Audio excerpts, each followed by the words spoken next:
بسم اللہ الرحمن الرحیم۔ گمنام ہیرو کے معزز ناظرین، السلام علیکم۔ آئیے چلتے ہیں کہانی کی طرف۔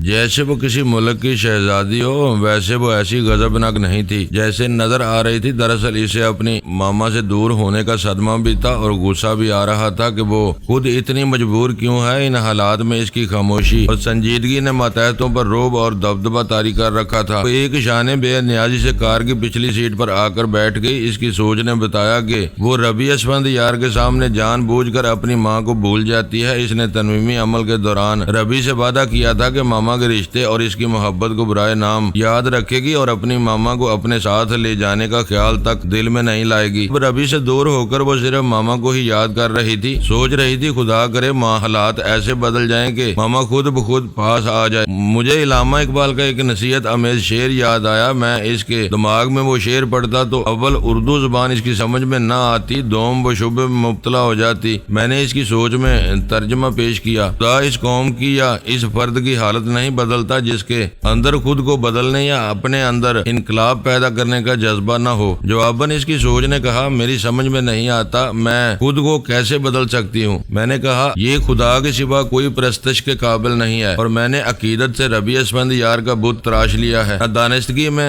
ربیع کو پوجتی ہوں، ان سے ڈرتی ہوں۔ جس دن یہ ڈر میرے دل سے نکلے گا، ربیع کا بت پاش پاش ہو جائے گا اور میں تدابیر سوچنے اور ان پر عمل کرنے کے قابل ہو جاؤں گی، اور وہ دن میرے پیاری ماما سے قریب ہونے کا دن ہوگا۔ اس نے چونک کر سوچا، او خدایا، میرے اندر یہ خیالات ایسے پیدا ہو رہے ہیں جیسے کوئی بہکا رہا ہو۔ کیا میں اپنے ربیع کے خلاف کوئی تدبیر سوچ سکتی ہوں؟ نہیں، ہرگز نہیں۔ وہ محترم ہے، بزرگ ہے، مذہبی پیشوا ہے۔ میں نے دل ہی دل میں کہا، لعنت ہے، حد سے بڑی ہوئی عقیدت انسان کو کھپتی اور بزدل بنا دیتی ہے۔ میں بھی ایک ضدی ہوں۔ بیٹی نے سوچ رکھا تھا کہ شیبہ کے عقیدت مندانہ بت کو رفتہ رفتہ غیر محسوس طریقے سے چکنا چور کر کے رہوں گا۔ میں نے شیخ الفارض کو مخاطب کرتے ہوئے کہا، جناب، میں شیبہ کی ماما کو تل ابید سے نکالنا چاہتا ہوں۔ انہوں نے ذرا سوچنے کے بعد کہا، ہمارے تقریباً 250 ذہین اور تجربہ کار افراد سونیا وغیرہ کی تلاش میں سرگرداں ہیں۔ ویسے تو ادارے میں بے شمار طلباء اور طالبات ہیں، مگر ابھی ٹریننگ کے مراحل سے گزر رہے ہیں۔ انہیں عملی طور پر اسرائیل نہیں بھیجا جا سکتا۔ جناب، اگر میں اس کی ماما کو اسرائیل سے نکلنے پر مجبور کر دوں تو آپ اس خاتون کو کہیں چھپا کر رکھ سکیں گے؟ کیوں نہیں؟ ایسی صورت میں خاتون کو یوں غائب کیا جائے گا کہ کوئی اس کے سائے تک نہیں پہنچ سکے گا۔ اچھی بات ہے، جب بھی اسے تل ابید سے نکالوں گا اس سے پہلے آپ کو اطلاع دوں گا۔ میں شیبہ کے پاس آیا۔ وہ کار میں بیٹھی آرام سے سفر کر رہی تھی۔ کار کے آگے 2 موٹر سائیکل پر مسلح جوان تھے۔ موٹر سائیکلوں کے آگے اور کار کے پیچھے 4 گھوڑوں پر کاؤ بوائے ٹائپ کے رائفل بردار محافظ تھے۔ میں نے کاٹیج سے نکل کر اسے لاک کیا، اپنی سپورٹنگ کار نکالی، پھر اس طرف چل پڑا جہاں کیمرون کے مسلح گنڈوں نے راستے کی ناکہ بندی کی ہوئی تھی۔ رولز رائس کار کی اگلی سیٹ پر بھی ڈرائیور اور باڈی گارڈ پوری طرح مسلح تھے۔ باڈی گارڈ نے ریسٹ واچ کو دیکھتے ہوئے کہا، 10:40 ہوئے ہیں، ہم 12 بجے سے پہلے ہی فارم میں پہنچ جائیں گے۔ شیبہ نے پوچھا، کیوں 12 بجے کوئی خاص بات ہے؟ جی ہاں، ماسٹر لکی نے کہا ہے آج 12 بجے 7 تاریخ بدل جائے گی۔ 8 تاریخ شروع ہونے سے پہلے آپ کو فارم میں پہنچ جانا چاہیے، ورنہ کیا ہوگا؟ آپ کو اور ہم سب کو ہنگامہ کے صورتحال کا سامنا کرنا ہوگا۔ شیبہ نے سوچتے ہوئے کہا، محترم ربیع نے لکی واٹسن کا ذکر کیا تھا۔ وہ علم نجوم اور قیافہ شناسی میں غیر معمولی صلاحیت کا مالک ہے، اکثر درست پیشن گوئیاں کرتا ہے۔ میرے بزرگ نے کہا تھا وہ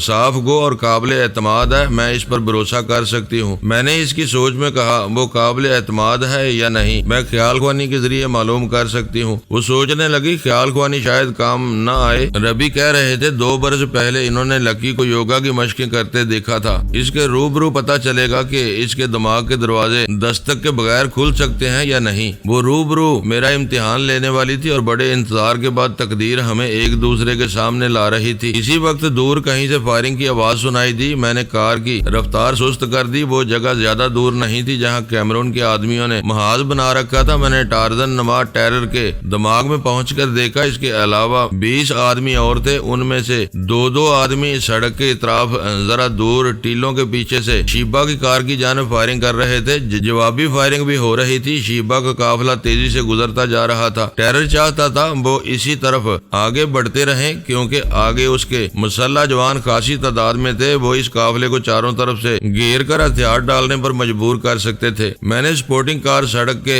کنارے سے ذرا دور ایک درخت کے سائے میں پہنچا دیا، اسے لاک کیا، پھر دوڑنے کے انداز میں تیزی سے ادھر جانے لگا جدھر ٹیرر کے 20 آدمیوں میں سے 4 آدمی آخری زبردست محاذ بنائے ہوئے تھے۔ ٹیرر ان 4 آدمیوں کے قریب نہیں تھا ورنہ اس کے ذریعے میں کسی کے دماغ میں پہنچ جاتا۔ فی الحال ٹیرر کے دماغ نے اس کے سامنے دور تک پھیلے ہوئے محاذ کا نقشہ پیش کر دیا تھا۔ ابھی اس آخری محاذ پر خاموشی تھی، وہاں سے پتہ نہیں کتنی دور شیبہ کے قافلے سے فائرنگ کا تبادلہ ہو رہا تھا۔ جب وہ قافلہ ادھر آتا تب آخری محاذ سے فائرنگ کھولی جا سکتی تھی۔ اچانک میرے قدم رک گئے، میں ہری بھری گھاس پر اوندے منہ گر پڑا۔ کوئی پوچھ رہا تھا کون ہے یہاں؟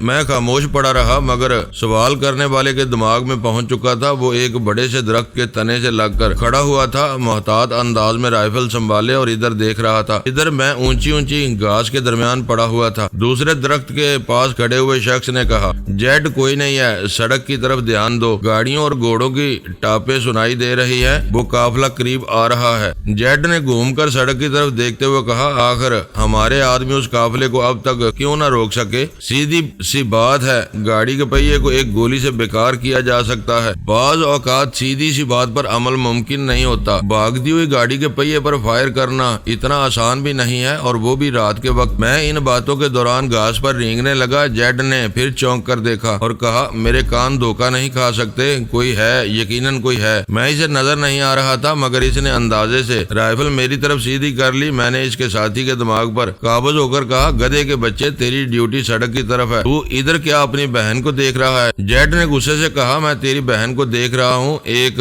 دن رینی کو زبردستی اٹھا کر لے جاؤں گا، اپنی بہن کو ہاتھ لگانے سے پہلے ہی تجھے گولی مار دوں گا۔ جیٹ نے ہنستے ہوئے کہا، دونوں کے پاس رائفلیں ہیں، کون جانے کس کی گولی کس کا کام تمام کرے گی؟ کیوں نہ ہم رائفل ایک طرف رکھ کر مردوں کی طرح 2-2 ہاتھ کریں؟ اگر میں جیت گیا تو رینی میری ہو جائے گی۔ رینی کے بھائی نے غیرت میں آ کر جیٹ پر چھلانگ لگائی، اس کے ساتھ ہی وہ مردوں کی طرح 2-2 ہاتھ کرنے لگے۔ میں اٹھ کر گھاس پر بیٹھ گیا۔ ان کے ذریعے یہ معلوم ہوا کہ رینی وہی لڑکی ہے جو ماں کے ساتھ میرے کاٹیج پر آئی تھی اور ملازمہ کی طرح میرے گھر کا کام کرنا چاہتی تھی۔ کیمرون کے فارم سے تعلق رکھنے والے بھائی کی بہن میرے ہاں ملازمہ کیوں بننے آئی، یہ بات اب واضح ہو رہی تھی۔ جیٹ لڑتے ہوئے کہہ رہا تھا، بڑا غیرت مند بنتا ہے، آج دوپہر کو جب لارڈ کیمرون نے تجھے حکم دیا کہ تیری بہن نجومی کے ہاں کام کرے گی اور اس نجومی کو ذریعہ بنا کر ربی کے فارم میں نئے مہمان تک پہنچے گی، تو تیری غیرت کو کیا ہوا تھا؟ کیا رینی اس نجومی کے کاٹیج میں عزت آبرو سے رہ سکتی ہے؟ وہ دونوں لڑتے جا رہے تھے، بولتے جا رہے تھے اور یہ میری معلومات کا ذریعہ بنتے جا رہے تھے۔ دوسری طرف شیبہ کی کار کا پہیہ برسٹ ہو گیا تھا،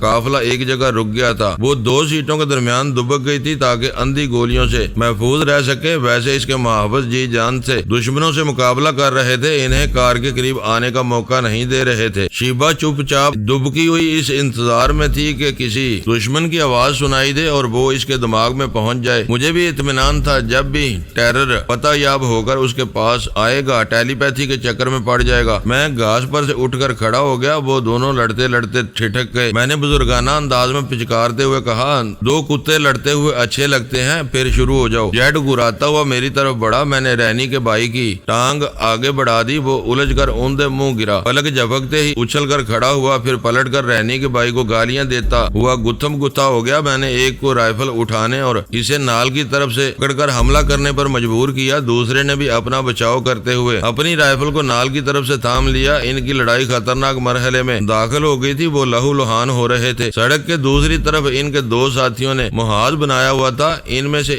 ایک نے چیخ کر پوچھا، وہاں کیا ہو رہا ہے جیٹ، کیا بات ہے؟ رینی کے بھائی کی آخری چیخ سنائی دی، رائفل کے کندے سے اس کا سر پھٹ گیا تھا۔ جیٹ نے اس رائفل کو میری جانب سیدھا کیا، وہ فائر کرنے کے بعد دوسرے ساتھیوں کو یہاں کی سچویشن بتانا چاہتا تھا لیکن وہ مجھ پر فائر نہ کر سکا، اس کی انگلی ٹریگر تک پہنچتے پہنچتے رک جاتی تھی۔ میں نے پاس آ کر اس کے شانے پر ہاتھ مارتے ہوئے کہا، یار کیوں تکلیف کرتے ہو، صرف انگلی سے کام نہیں چلے گا، میں طریقہ بتاتا ہوں۔ مجھ پر حملہ کرنے کے لیے پینترا بدلنا چاہتا تھا مگر ہل کر رہ گیا، اس سے زیادہ حرکت نہ کر سکا۔ میں نے کہا، یہ رائفل اس وقت تک نہیں چلے گی جب تک تم سر نیچے اور ٹانگیں اوپر نہیں کرو گے۔ گے، وہ ایسا بھی کبھی نہ کرتا۔ میں نے مجبور کیا، دوسرے ہی لمحے وہ سر نیچے اور ٹانگیں اوپر کیے ہوئے تھا۔ اس حالت میں اس کی انگلی ٹریگر پر گئی، پھر ایک فائر ہوا۔ چند سیکنڈ کے بعد ہی سڑک کے دوسری طرف سے ایک ساتھی نے غصے سے کہا، یو نانسنس، یہ تم ہم پر گولی چلا رہے ہو۔ جیڈ فوراً ہی سنبھل کر سیدھا کھڑا ہو گیا۔ اچانک مجھ پر فائر کرنے کی کوشش کی مگر انگلی ٹریگر پر پہنچنے سے انکار کر رہی تھی۔ میں نے پھر اس کے شانے پر دوستانہ ہاتھ رکھتے ہوئے کہا، بڑے واہیات ہو، طریقہ بتانے پر بھی عقل نہیں آئی۔ اب سنو، میرا علم کہتا ہے تم یہاں سے دوڑتے ہوئے اپنے ساتھیوں کی طرف جاؤ گے اور وہ تمہیں دشمن سمجھ کر گولی مار دیں گے۔ نہیں، وہ پریشان ہو کر بولا، تمہارے انکار کرنے سے تقدیر نہیں بدل سکتی، کیا میری پیش گوئی غلط ہوتی ہے؟ اس نے سر ہلا کر کہا، نہیں غلط نہیں ہوتی، کبھی غلط نہیں ہوتی، مگر میں مرنا نہیں چاہتا۔ موت اگر مرنے والے کی مرضی دیکھے تو کبھی نہ آئے، مگر وہ نہیں دیکھتی، اندھی ہوتی ہے۔ یہ دیکھو، ہاں دیکھو تمہاری زندگی کا آخری لمحہ آ گیا ہے۔ ایسا کہتے ہی وہ بے اختیار پلٹ کر سڑک کی طرف بھاگنے لگا۔ وہ دوسری طرف سے اپنے ساتھیوں کی پناہ میں جانا چاہتا تھا، مگر پناہ مانگنے والے فائر نہیں کرتے۔ وہ اپنی مرضی کے خلاف اپنی رائفل سے فائر کرتا جا رہا تھا۔ ایک ساتھی نے وارننگ دی، جیڈ پاگل پن سے باز آ جاؤ۔ دوسرے نے کہا، وہ جیڈ نظر آ رہا ہے مگر کوئی دشمن بھی ہو سکتا ہے۔ پہلے ساتھی نے تاکید کی، ہاں جیڈ پاگل نہیں ہے، وہ بھلا ہماری طرف فائرنگ کیوں کرے گا؟ مگر ہم باتوں میں وقت ضائع کر رہے ہیں، وہ ہمارے سروں پر پہنچ جائے گا۔ یہ فیصلہ ہوتے ہی دونوں ساتھیوں نے جوابی فائرنگ کی۔ جیڈ کے ہاتھ سے پہلے رائفل چھوٹی، پھر قدم اکھڑے۔ اس کے بعد وہ گھاس پر لڑکتا ہوا سڑک کے کنارے پہنچ کر ٹھنڈا پڑ گیا۔ میں نے شیبا کے پاس پہنچ کر دیکھا، وہاں گہرا سناٹا تھا۔ وہ کان لگائے کسی کی آہٹ، کسی کی آواز سننا چاہتی تھی۔ گہری خاموشی بتا رہی تھی کہ اس کے تمام محافظ کام آ گئے ہیں، کوئی اس کی حفاظت کے لیے زندہ نہیں ہے۔ دشمن بھی چپ تھے، اگر وقفے سے کار کی طرف ایک آدھ فائر کرتے تھے۔ آخر ٹیرر کی آواز سنائی دی، وہ کہہ رہا تھا، اگر کوئی زندہ ہے تو ہم اسے زندہ چھوڑ دیں گے، بشرطے کہ وہ اپنی مہمان کو چھوڑ کر چلا جائے۔ وہ جواب سننے کے لیے چپ ہوا مگر جواب نہیں ملا۔ اس نے ایک ماتحت کو مخاطب کرتے ہوئے کہا، شوکی تم گاڑی کی طرف جاؤ۔ شوکی نے سہمے ہوئے انداز میں کہا، مسٹر ٹیرر، مجھے قربانی کا بکرا کیوں بنا رہے ہو؟ اس مہمان لڑکی کو حکم دو، وہ کار سے خود باہر آئے گی۔ یہ مشورہ معقول تھا، ٹیرر کو مان لینا چاہیے تھا، مگر شیبا اس کے دماغ میں پہنچ گئی تھی، اسے غصہ دلا رہی تھی۔ وہ کہہ رہا تھا، شوکی میں تمہارا لیڈر ہوں، میرے حکم کی تعمیل کرو۔ شیبا نے اس کے دماغ سے شوکی کے دماغ میں چھلانگ لگائی اور کہنے لگا، تم لیڈر نہیں گیدڑ ہو، خود پیچھے رہتے ہو اور ہمیں مرنے کے لیے آگے کرتے ہو۔ شیر نر ہو تو میرے ساتھ گاڑی کی طرف چلو۔ وہاں ٹیرر اور شوکی کے علاوہ اور 3 مسلح جوان تھے، وہ شوکی کی حمایت کرنے لگے۔ ٹیرر نے مجبور ہو کر شیبا کو حکم دیا، اے لڑکی، تم زندہ رہنا چاہتی ہو تو دونوں ہاتھ اٹھا کر ہمارے پاس آ جاؤ۔ اس دوران میں گھنی گھاس کے درمیان رینگتا ہوا شیبا کی طرف آنا چاہتا تھا، وہ مجھ سے کافی دور تھی، میں دوڑ نہیں سکتا تھا کیونکہ آخری محاذ پر سڑک کے دوسری طرف 2 دشمن موجود تھے۔ اس سے پہلے میں انہیں ٹھکانے لگاتا، ان میں سے ایک نے ٹرانسمیٹر کے ذریعے اور مسلح جوان طلب کر لیے تھے۔ وہ آخری محاذ خالی ہونے والا نہیں تھا۔ بہت دور رینگتے ہوئے رہنے کے بعد میں نے اٹھ کر دوڑ لگائی، مجھے فائرنگ کی آواز سنائی دی۔ میں نے ٹیرر کے دماغ میں پہنچ کر دیکھا، اس نے بے اختیار اپنے ایک ماتحت پر گولی چلا دی تھی۔ یہ شیبا کا کھیل تھا۔ شوکی نے جواباً ٹیرر کے ہاتھ پر گولی ماری، رائفل نیچے گری، پھر سب کے سب ٹیرر پر پل پڑے۔ وہ پوچھنا چاہتے تھے کہ اس نے اپنے ایک ماتحت کو خواہ مخواہ گولی کیوں ماری، مگر یہ پوچھنے کا موقع نہیں رہا تھا۔ ٹیرر واقعی ٹارزن تھا، جسمانی طاقت کے لحاظ سے 3 ماتحتوں پر باری پڑ رہا تھا۔ میں کبھی دوڑتا رہا، کبھی تیزی سے چل رہا تھا۔ شیبا دوسری طرف کا کار کا دروازہ چپکے سے کھول کر باہر آ گئی تھی۔ وہ گھوڑے بھاگ گئے تھے جن پر اس کے محافظ سوار تھے اور اب مر چکے تھے۔ 2 موٹر سائیکلیں سڑک کے کنارے پڑی ہوئی تھی۔ شیبا نے گھڑ سوار اور ڈرائیونگ سیکھی تھی۔ وہ دوڑتی ہوئی ایک موٹر سائیکل کے پاس پہنچ گئی، اسے اٹھا کر سٹارٹ کرنا شروع کیا۔ جتنی دیر میں وہ سٹارٹ ہوئی اتنی دیر میں ٹیرر سامنے پہنچ گیا، ہنستے ہوئے بولا، یہ حسن، یہ نوخیزی، کیا بلا خیزی ہے؟ یہ موٹر سائیکل تمہیں لارڈ کیمرون کی خوابگاہ میں لے جائے گی۔ وہ دماغی جھٹکا پہنچانا چاہتی تھی، اس سے پہلے ہی میں پہنچ گیا۔ فضا میں اچھلتے ہی ٹیرر کے سینے پر ایک لات رسید کی، وہ لڑکھڑاتا ہوا دور جا گرا۔ اس کے ماتحتوں کو عقل آ گئی تھی کہ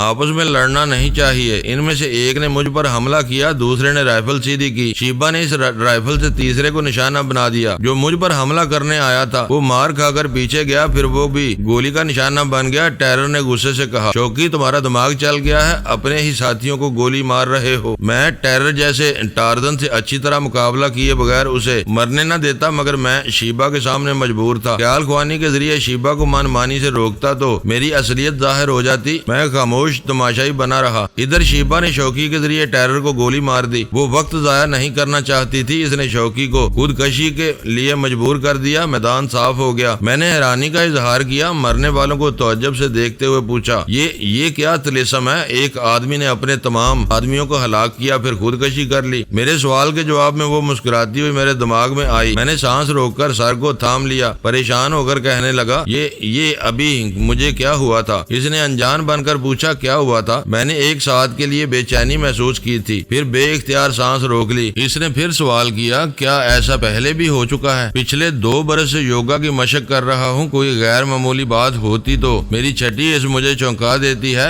سمجھ میں نہیں آتا ابھی غیر معمولی بات کیا ہوئی تھی۔ ویسے میرا علم کہتا ہے تم ایک غیر معمولی لڑکی ہو، میں تمہاری باتوں سے سمجھ گئی تم لکی واٹسن ہو۔ کمال ہے، کیسے سمجھ گئی؟ میرے بزرگ محترم ربی اسفند یار نے تمہارا ذکر کیا تھا، مجھے یقین ہے تم فارم تک میری رہنمائی کرو گے۔ ضرور کروں گا، لیکن آگے بھی دشمنوں نے محاذ بنا رکھا ہے۔ میں ان سے ذرا فاصلے پر گھاس پر رینگتا آیا ہوں۔ وہ 2 تھے مگر ٹرانسمیٹر کے ذریعے مزید مسلح ساتھیوں کو طلب کر رہے تھے۔ کیا فارم تک جانے کا دوسرا راستہ ہے؟ کیا تم مشکل کے حالات میں پورے اعتماد سے موٹر سائیکل چلا سکتی ہو؟ میں یقین سے نہیں کہہ سکتی، پہلی بار 4 دیواری سے نکلی ہوں، مجھے مہماتی زندگی کا تجربہ نہیں ہے۔ میں نے موٹر سائیکل کو سنبھالتے ہوئے کہا، پیچھے بیٹھو، میں ڈرائیو کروں گا۔ وہ موٹر سائیکل سے اتر کر ذرا دور ہو گئی۔ میں نے پوچھا، کیا ہوا؟ وہ ہچکچاتے ہوئے بولی، مجھے افسوس ہے، میری ماما اور محترم ربی کے سوا کوئی میرے قریب نہ بیٹھ سکتا ہے نہ مجھے چھو سکتا ہے۔ کیا تم آگو تند نہ کرو، یہ میرا مزاج ہے، میں کسی قربت برداشت نہیں کر سکتی۔ میں نے موٹر سائیکل چھوڑ دی، وہ گر پڑی، پھر میں نے کہا، اسے اٹھاؤ اور خود ڈرائیو کرو،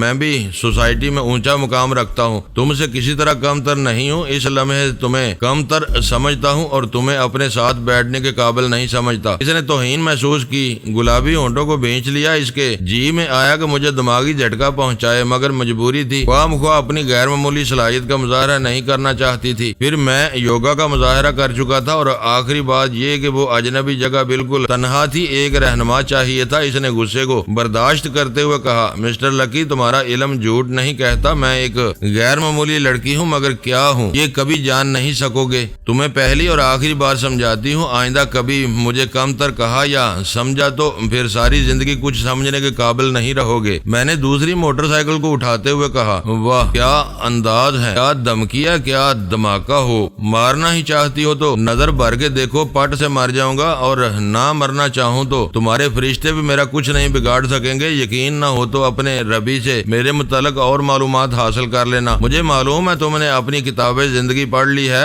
تمہیں یقین ہے ابھی نہیں مرو گے اور نہ کسی سے نقصان اٹھاؤ گے۔ اسی غرور میں بھول گئے ہو کہ کاتب تقدیر تمہاری کتاب زندگی کی تحریر چشم زدن میں بدل سکتا ہے۔ میں نے کاتب تقدیر سے التجا کی ہے کہ کسی خوبصورت بلا کے حوالے سے موت نہ آئے، باقی اللہ مالک ہے۔ میں جا رہا ہوں، آنا چاہو تو پیچھے پیچھے چلی آؤ، اپنے فارم تک پہنچ جاؤ گی۔ میں نے ذرا وقت ضائع کر کے موٹر سائیکل سٹارٹ کی تاکہ وہ بھی ساتھ آ سکے۔ جب میں آگے بڑھا تو وہ پیچھے اپنی موٹر سائیکل پر آ رہی تھی۔ وہ سچ مچ اپنے مزاج سے مجبور تھی، اس کی ماما اور ربی کے سوا کسی نے اسے متاثر نہیں کیا تھا، اسی لیے وہ کسی کی قربت برداشت نہیں کرتی تھی۔ کبھی بیمار پڑتی تو کوئی لیڈی ڈاکٹر ہی آ کر اسے ہاتھ لگاتی تھی۔ زندگی کے کسی بھی مرحلے پر اپنے کسی بھی معاملے میں کسی اجنبی کی ضرورت آج تک نہیں ہوئی۔ ہاں، اب وہ زندگی کے ایسے موڑ پر آ گئی تھی جہاں میں اس کی ضرورت بن سکتا تھا۔ دیکھنا یہ تھا کہ وہ کب تک مجھ سے کتراتی ہے۔ رات کے سناٹے میں موٹر سائیکل کی آواز دور تک جا رہی تھی ہوگی، آخری محاذ پر دشمن پوری طرح مستعد ہوں گے۔ میں نے راستہ بدل دیا، اگرچہ میں نے آئلس آف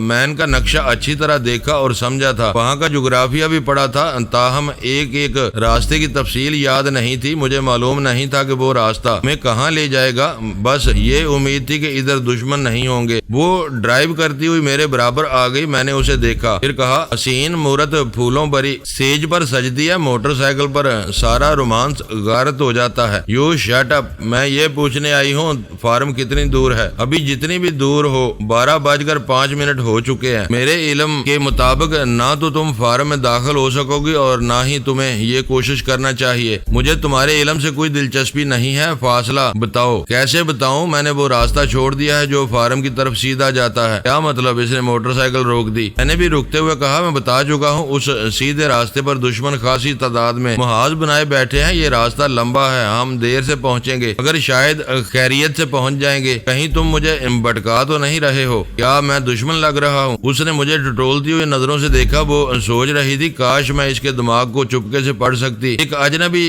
جگہ، اجنبی ملا، وہ بھی یوگا کا ماہر، میری دسترس سے باہر۔ میں نے کہا مجھے اچھی طرح دیکھ لو، اگر قیافہ شناس ہو تو چہرہ پڑھ کر معلوم کرو میں دشمن ہوں یا دوست۔ اس نے کہا ٹیرر نامی بدماش نے میرا راستہ روکا تھا، تم اچانک میری مدد کرنے کیسے پہنچ گئے تھے؟ میں نے پوچھا تمہیں کیسے معلوم ہوا کہ اس بدماش کا نام ٹیرر ہے؟ وہ بکھلا گئی کیونکہ خیال خوانی کے ذریعے اس کا نام معلوم کیا تھا، پھر جلدی سے سنبھل کر بولی، اس کے ایک ساتھی نے اسے نام لے کر پکارا تھا، تم میرے سوال کا جواب دو، تمہیں میری آمد کا علم کیسے ہوا اور تم میری خاطر اتنی دور کیوں چلے آئے؟ سارا قصہ یہاں بیٹھ کر سنو گی یا آگے راستے میں؟ ہم نے ایک ساتھ گاڑی سٹارٹ کی، پھر انجانے راستے پر بڑھتے ہوئے میں نے اسے بتایا کس طرح کیمرون ڈی مورا مجھے گھیرنا چاہتا تھا۔ اس کے آدمیوں نے میرے کاٹیج میں پہنچ کر مجھ پر حملہ کیا، میں نے جھوٹ کہہ دیا کہ ان حملہ آوروں کے ذریعے کیمرون کے اس منصوبے کا علم ہوا جس کے تحت وہ شیبا کو اغوا کرنا چاہتا تھا۔ شیبا نے کہا میرے سوال کا جواب ادھورا رہ گیا، تم میری خاطر اتنی دور کیوں آئے؟ اس کے دو جوابات ہیں، پہلا جواب یہ کہ ربی اسفندی یار سے میرے اچھے تعلقات ہیں، تمہاری حفاظت کرنا میرا فرض ہے، دوسرا جواب ایسا ہے جس پر تم یقین نہیں کرو گی، کیا وہ یقین کرنے والی بات نہیں ہے؟ بعض باتیں وقت سے پہلے ناقابل قبول ہوتی ہیں، ایسی کیا بات ہے؟ میں ضرور سننا چاہوں گی۔ سننا چاہتی ہو تو سنو،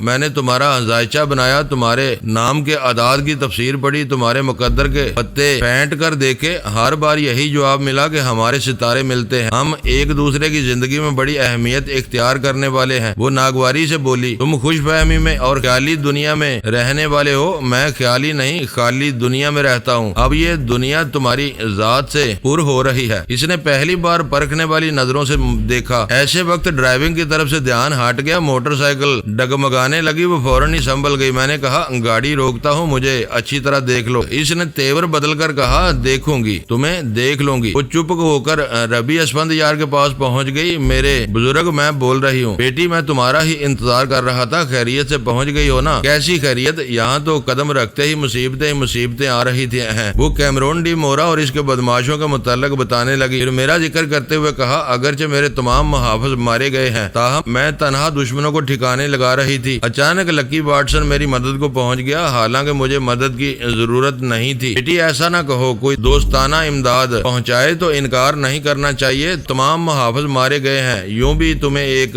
ہمدرد ساتھی کی ضرورت ہے۔ شیبا نے مجھے کن اکھیوں سے دیکھا، پھر ربی سے کہا آپ جانتے ہیں میں کسی اجنبی کا ساتھ برداشت نہیں کرتی، واہ وہ کتنا ہی مہربان ہو۔ میری بچی حالات سے سمجھوتا کرو، لکی واٹسن کا ساتھ وقتی ہے، وہ عزت دار اور نیک نام ہے، تمہیں اس سے کبھی نقصان نہیں پہنچے گا۔ وہ کہنا چاہتی تھی کہ یہ نیک نام اپنے اور میرے ستارے ملا رہا ہے، میری زندگی میں اہمیت اختیار کرنے کی پیشن گوئی کر رہا ہے۔ میں نے اسے ایسا کہنے سے باز رکھا، اس کی سوچ میں کہا ربی سے ایسی باتیں نہیں کہنا چاہیے، کتنی مشکلوں کے بعد چار دیواری سے باہر ایک وسیع دنیا میں زندگی گزارنے آئی ہوں۔ ربی کو معلوم ہوگا کہ لکی واٹسن مجھ پر ڈورے ڈال رہا ہے تو وہ مجھے کسی کے ہاتھ لگنے نہیں دیں گے، فوراً واپس بلا لیں گے۔ شیبا کو عقل آ گئی، اس نے سوچا نہیں میں ربی کو ذاتی معاملات کی ہوا بھی نہیں لگنے دوں گی، پھر یہ لکی مجھ پر کیا ڈورے ڈالے گا؟ مجھے غصہ آیا تو میں اسے مجنوں بنا کر پتھروں سے سر ٹکرا کر مرنے پر مجبور کر دوں گی۔ اس نے ربی سے کہا میں آپ کی ہدایت پر عمل کروں گی، یہ لکی مجھے کسی لمبے راستے سے فارم کی طرف لے جا رہا ہے، سیدھے راستے پر دشمنوں کا خطرہ ہے، تم اس پر اعتماد کرو۔ اچانک ہی کئی طرف سے فائرنگ ہوئی، میری موٹر سائیکل ڈگمگا گئی، میں سنبھل گیا،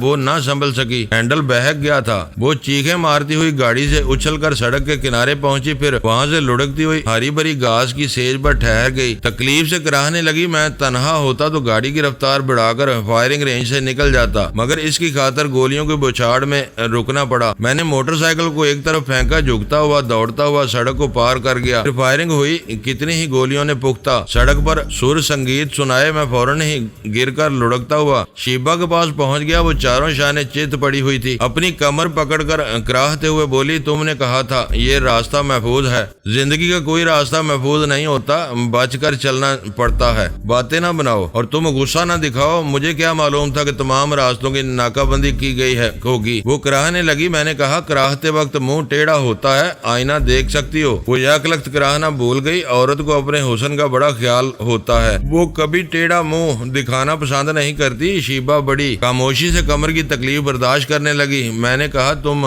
میرے پاس نہیں آنا چاہتی تھی، اب ہم پاس پاس موجود ہیں۔ وہ فوراً کروٹ بدل کر دور ہو گئی۔ کسی نے دور سے چیخ کر کہا تم دونوں ہاتھ اٹھا کر سڑک پر آ جاؤ، ہم گولی نہیں چلائیں گے۔ ہم دونوں نے خیال خوانی کی پرواز کی۔ بولنے والے کے دماغ میں پہنچے وہ اور اس کے 4 ساتھی مختلف درختوں کے پیچھے چھپے ہوئے تھے۔ پتہ چلا سڑک کے دوسری طرف اس کے اور ساتھی ہیں، اگر وہاں سے بچ کر نکلے تو آگے اور بھی روکنے والے موجود ہیں۔ میں اس کے ذریعے معلومات حاصل کر رہا تھا۔ اسی وقت شیبہ نے اس کے دماغ پر قبضہ جمایا۔ وہی پرانا طریقہ کار اختیار کرنا چاہتی تھی، اس کے ذریعے گولیاں چلا کر اس کے تمام ساتھیوں کو ہلاک کرنا چاہتی تھی۔ میں نے اس کی سوچ میں کہا مجھے اچھی طرح سوچ سمجھ لینا چاہیے، میں اس طرح دشمنوں کو ہلاک کروں گی تو لکی واٹسن کو ٹیلی پیتھی کا شبہ ہوگا۔ اس سے پہلے شوکی نے ٹیرر اور دوسرے ساتھیوں کو بے اختیار ہلاک کیا اور خود کو بھی مار ڈالا۔ یہی واقعہ یہاں ہوگا تو میرے خیال خوانی کا بید کھل جائے گا۔ سوچنے کے دوران پھر گولیاں چلیں، پھر دھمکی دی گئی کہ ہم دونوں سڑک پر نہ آئے تو بے موت مارے جائیں گے۔ میں شیبہ کی سوچ میں اسے سمجھا رہا تھا، مگر بے موت مرنے کے خیال نے میرے مشورے کو بے اثر کر دیا۔ اس نے اپنے طریقہ کار کے مطابق دشمنوں کو آپس میں لڑنے پر مجبور کر دیا۔ ذرا سی دیر میں موت کا سناٹا چھا گیا۔ وہ بولی میں سڑک پر نہیں جاؤں گی، کیا ہم ادھر جنگل کے راستے فارم تک پہنچ سکتے ہیں؟ یہ کیمرون کا علاقہ ہے، میرا اس جنگل سے کبھی گزر نہیں ہوا ہے، اگر ہمارے بچاؤ کا یہی ایک راستہ ہے تو پھر چلو۔ وہ چلنے کے لیے ذرا اٹھی، پھر کمر پکڑ کر بیٹھ گئی۔ سڑک کے دوسری طرف سے دھمکیاں ملنے لگی۔ میں نے ایک ہاتھ بڑھا کر کہا سہارے کے بغیر چل سکتی ہو یا ہاتھ لگاؤں؟ نہیں، وہ پیچھے ہٹ گئی، پھر آہستہ آہستہ اٹھنے لگی۔ عملی زندگی اس طرح گزارتی رہو گی تو معلوم ہوگا انسان کس طرح زخموں سے چور ہو کر بھی دوڑتا رہتا ہے۔ وہ ہمت کر کے آگے بڑھنے لگی۔ اسی وقت دور سے فائرنگ ہوئی۔ وہ لڑکھڑا کر گرنا چاہتی تھی، میں نے تھام لیا۔ اس کے حلق سے چیخ نکل گئی۔ زندگی میں پہلی بار کسی نے اچانک اسے پکڑ لیا تھا۔ وہ خود کو چھڑانے لگی، پھر گولی چلی تو میں نے اس کے مزاج کی ایسی کی تیسی کر دی۔ اسے یکبار کی اٹھا کر کاندھے پر لادا، پھر دوڑنے لگا۔ وہ آرام سے جا رہی تھی، مجھ پر لدی ہوئی تھی مگر پیٹھ پر گونسے مار رہی تھی۔ چھوڑ دو مجھے، چھوڑ دو، تم نے مجھے ہاتھ لگانے کی جرت کیسے کی؟ میں تمہیں زندہ نہیں چھوڑوں گی۔ اچانک میرے دماغ کو جھٹکا لگا، تکلیف کی شدت سے چیخ نکل گئی، قدم لڑکھڑا گئے۔ میں اسے لیے اوندے منہ گر پڑا۔ دماغ کو جھٹکا پہنچتے ہی میں نے سانس روک لی تھی، تکلیف برداشت کر رہا تھا۔ شیبہ نے پھر جھٹکا پہنچانا چاہا مگر ناکام رہی۔ میں نے اسے گور کر دیکھا، پھر کہا میں پہلے ہی سمجھ گیا تھا کہ تم کوئی غیر معمولی لڑکی ہو۔ اب یقین سے کہہ سکتا ہوں کہ تم ٹیلی پیتھی جانتی ہو۔ میں نہیں جانتی، تم نے میرے دماغ کو جھٹکا پہنچایا ہے، میری سمجھ میں نہیں آتا تم کیا کہہ رہے ہو۔ میں شوکی اور اس کے آدمیوں کے مرنے کا تماشا دیکھ کر سمجھ رہا تھا شاید وہ پاگل ہو گئے تھے، مگر یہاں بھی ہم پر فائر کرنے والے آپس میں ایک دوسرے کو گولی مار کر مر گئے۔ کیا یہ سب محض اتفاق ہے؟ میں نے کہہ دیا میں نہیں جانتی۔ میں نے اچانک اس کا ہاتھ پکڑ کر کھینچا۔ وہ تلملا کر بولی چھوڑ دو ورنہ تمہارے دماغ۔ وہ کہتے کہتے رک گئی۔ میں نے کہا میں یہی اگلوانا چاہتا تھا۔ میں نے ہاتھ چھوڑ دیا۔ وہ کچھ کہنا چاہتی تھی، اس سے پہلے ہی چیخ مار کر گھاس پر گر پڑی۔ ایک گولی قریب ہی سے سنسناتی ہوئی گزری تھی، میں بھی اس کے ساتھ ہی گر پڑا تھا۔ کسی نے چیخ کر کہا ہم 4 ہیں اور تم چاروں طرف سے گرے ہوئے ہو، تم میں سے کسی نے بھاگنے کی حماقت کی تو جان سے مارے جاؤ گے۔ چاند نکل آیا تھا، گھنے درختوں کے باوجود وہ سب چاندنی میں نظر آ رہے تھے۔ آواز کی سمت ایک شخص درخت کی آڑ میں کھڑا ہوا تھا۔ ہم نے دائیں طرف دیکھا، ادھر سے دوسرے شخص کہہ رہا تھا تم دونوں کے پاس جو ہتھیار ہیں انہیں دور پھینک دو۔ میں نے کہا ہمارے پاس ایک بھی ہتھیار نہیں ہے۔ تیسری جانب سے تیسرے نے کہا جھوٹ مت بولو، تم نے ہتھیار کے بغیر ہمارے آدمیوں کو کس طرح ہلاک کیا؟ میں نے شیبہ سے سرگوشی میں کہا جواب دو، کیسے ہلاک کیا؟ اس نے بڑی بڑی بادامی آنکھوں سے گور کر دیکھا، کچھ سوچا، پھر بلند آواز سے کہا میں بتاتی ہوں وہ کیسے مر گئے، مگر تم 3 آدمیوں نے اپنی آواز سنائی ہے، کیا چوتھا گونگا ہے؟ چوتھی سمت سے آواز آئی، میں منہ سے نہیں بندوق کی زبان سے بولتا ہوں۔ شیبہ نے مجھ سے سخت لہجے میں کہا اس طرح لیٹے رہو، ابھی گولیاں چلیں گی۔ میں نے اس کی طرف کروٹ بدل کر کہا کہو تو ساری زندگی اسی طرح لیٹا رہوں، ہمارے درمیان فاصلہ ہی کتنا ہے۔ اس بات پر وہ ضرور پرے ہٹ جاتی مگر اب دماغی طور پر حاضر نہیں تھی۔ خیال خوانی کی مشین گن چلا رہی تھی، یکے بعد دیگرے چاروں طرف سے فائرنگ ہو رہی تھی۔ جو ہم پر گولیاں چلانے آئے تھے وہ اپنے بس میں نہیں تھے۔ ذرا سی دیر میں اچانک فائرنگ تھم گئی۔ للکارنے اور فائرنگ کرنے والے ہمیشہ کے لیے خاموش ہو گئے تھے۔ ہمارے درمیان بھی کچھ دیر خاموشی رہی، پھر میں نے حیرانی سے پوچھا کیا واقعی تم ٹیلی پیتھی جانتی ہو؟ میں کالا علم جانتی ہوں، میں جادو پر یقین نہیں کرتا۔ یقین کر لو گے جب تمہاری شامت آئے گی۔ شامت اتنی حسین ہوتی ہے تو ابھی آ جائے۔ وہ اٹھ کر بیٹھ گئی، غصے سے دیکھنے لگی۔ میں اس کا خیال پڑ رہا تھا، وہ سوچ رہی تھی میں نے بہت مجبور ہو کر اس کے سامنے ٹیلی پیتھی کا مظاہرہ کیا ہے، کم وقت اسے کالا جادو ماننے سے انکار کر رہا ہے، میں کیا کروں؟ اس نے ربی اسپند یار کو مخاطب کر کے اپنی پریشانی بتائی۔ انہوں نے کہا یہ بہت برا ہوا، ہم لکی کو اپنا رازدار نہیں بنا سکتے، کسی کو بھی اس راز میں شریک نہیں کر سکتے۔ محترم ربی، جان بچانے کے لیے خیال خوانی کا سہارا لینا پڑا، میں بہت مجبور تھی۔ میں سمجھتا ہوں تم پہلی بار ایسے حالات سے گزر رہی ہو، تم نے جو کچھ کیا وہ لازمی تھا۔ لکی واٹسن اگرچہ دوست آدمی ہے مگر تمہیں پر اسرار بن کر رہنے کے لیے دوست پر بھی اعتماد نہیں کرنا چاہیے۔ میں آپ کی بات سمجھ رہی ہوں، جب میں نے اپنی ماما کو اپنا راز نہیں بتایا تو یہ لکی کون ہوتا ہے؟ اسے ٹھکانے لگانا ہوگا، یہ سانس روک لیتا ہے، ٹیلی پیتھی کا ہتھیار کام نہیں آئے گا، فکر نہ کرو، اس کے ساتھ ہنستی بولتی رہو۔ فارم میں پہنچ کر میرے آدمیوں کو حکم دینا وہ لکی کی زبان ہمیشہ کے لیے بند کر دیں گے۔ وہ خوش ہو کر مسکرانے لگی۔ میں نے پوچھا کیا مجھے تصور میں دیکھ رہی ہو؟ معزز ناظرین، لائک کریں، شیئر کریں اور کمنٹس باکس میں پاک آرمی زندہ باد، پاکستان پائندہ باد کا نعرہ ضرور درج کر کے اپنے ملک پر فخر کریں اور پاکستان کی بنیادیں مضبوط کرنے میں اپنا کردار ادا کریں۔ ویڈیو دیکھنے کا شکریہ۔ معزز ناظرین، اپنا خیال رکھیے گا اور ہمارے چینل کا بھی۔ ISI پاک آرمی زندہ باد، پاکستان پائندہ باد۔